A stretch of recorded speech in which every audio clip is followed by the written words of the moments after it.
Hello friends, मैं doctor Rehan मोमिन consultant general surgeon हूँ मेवन मेडिकल सेंटर पे, जो कि हैदराबाद के अंदर बंजारा हिल रोड नंबर 2 पे लोकेटेड है। आज हम बात करेंगे थायराइड ग्लैंड के अंदर जो नोड्यूल्स रहते हैं उनके ताल्लुक से। ये जो थायराइड ग्लैंड होता है वो नेक के फ्रंट साइड में रहता है, बटरफ्लाई शेप में रहता है। उसके दो लोब्स होते हैं, राइट लोब, लेफ्ट लोब, और उसको कनेक्ट करने के लिए बीच में जो है ब्रिज होता है जिसको इस्तमस कहते हैं। ये थायराइड ग्लैंड जो है वो हमारा मेटाबॉलिज्म जो है कंट्रोल करता है, उसकी स्पीड बढ़ाता है। इसमें हार्मोन्स रहते हैं जो बॉडी में रिलीज होते हैं। तो इसके अंदर मुख्तलिफ बीमारियां हो जाती हैं, इसमें सूजन आ जाती है जिसको हम गॉइटर कहते हैं। उसमें वन ऑफ द वैराइटीज़ जो रहती है उसमें छोटे छोटे गूदे आ जाते हैं जिसको हम इंग्लिश के अंदर नोड्यूल्स कहते हैं। जो सिंगल नोड्यूल रहता है, मल्टीपल नोड्यूल्स रहते हैं, और कभी कभी ये सिर्फ एक लोब में रहते हैं, या तो राइट में या तो लेफ्ट में, और कभी कभी ये दोनों थायराइड के जो लोब्स होते हैं उसमें भी आ जाते हैं, जिसको हम लोग मल्टी नोड्यूलर गॉइटर कहते हैं। तो इसके अंदर मुख्तलिफ इसकी कैफियत होती हैं। अब ये सवाल है कि जिनको थायराइड नोड्यूल्स है, चाहे वो एक लोब में हो या दो लोब में हो, तो इसके लिए क्या ट्रीटमेंट है। आम तौर से जो है इसका ट्रीटमेंट सर्जरी ही है। लोग इसको जो है ऑपरेशन करके निकाल देते हैं। इसको ऑपरेट करने वाले जो है वो एंडोक्राइन सर्जन्स भी होते हैं, जनरल सर्जन्स भी रहते हैं, ईएनटी सर्जन्स भी रहते हैं। तो अभी तक तो हम यही समझते थे कि जो है इसके लिए सर्जरी ही ज़रूरी है, सर्जरी से ही इसको निकाला जाता है।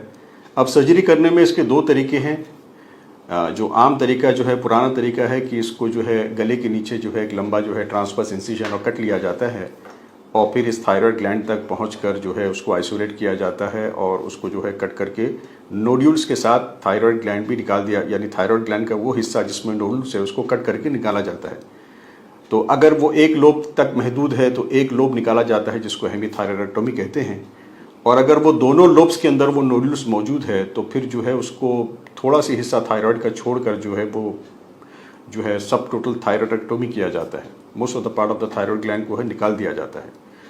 तो अब ये जो है वो सर्जरी है जो कि आप जानते हैं कि मेजर सर्जरी होती है। तो उसके अंदर पेशेंट को एडमिट होना पड़ता है, सारे टेस्टिंग्स करानी पड़ती है, मेजर सर्जरी रहती है।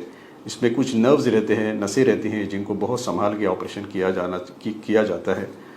और इसको निकालने के बाद जो है सिर्फ नोड्यूल से नहीं बल्कि जो थायराइड के ग्लैंड होते हैं उनको भी जो है साथ में निकालना पड़ता है।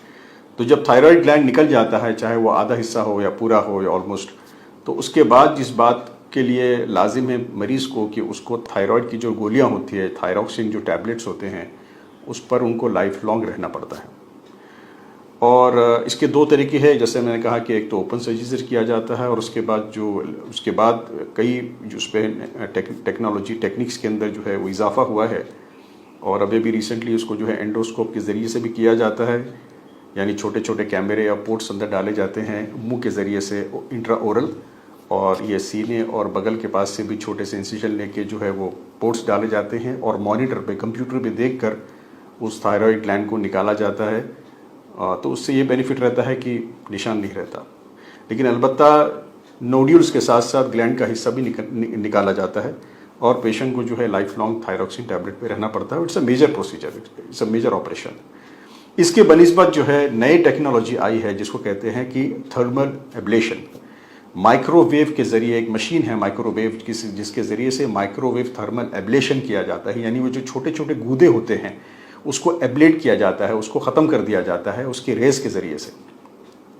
ये जो सर्जरी है, ये जो तरीका है कार है जिसके अंदर थायराइड नोड्यूल्स को निकाला जाता है, इसमें सबसे बड़ा बेनिफिट ये है कि कोई निशान नहीं रहता, and it is not a major surgery. ऐसा कोई जैसे मेजर ऑपरेशन होता है वैसा नहीं। और बहुत सारे जो टेस्ट सर्जरीज के लिए किए जाते हैं, इन्वेस्टिगेशंस होते हैं, उसकी भी ज़रूरत नहीं पड़ती। ये जो है अल्ट्रासाउंड गाइडेड, यानी जो स्कैनिंग की मशीन होती है उसके सहारे से उसकी हेल्प लेके किया जाता है।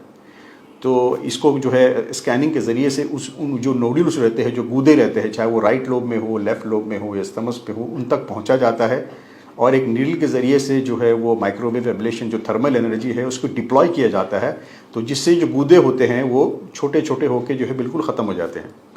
तो पेशेंट जो है एक ऑपरेशन से, एक मेजर ऑपरेशन से बच जाते हैं, और उसके होने वाले जो भी अगर कॉम्प्लिकेशंस रहते हैं ऑपरेशन के, उससे भी मरीज़ बच जाते हैं।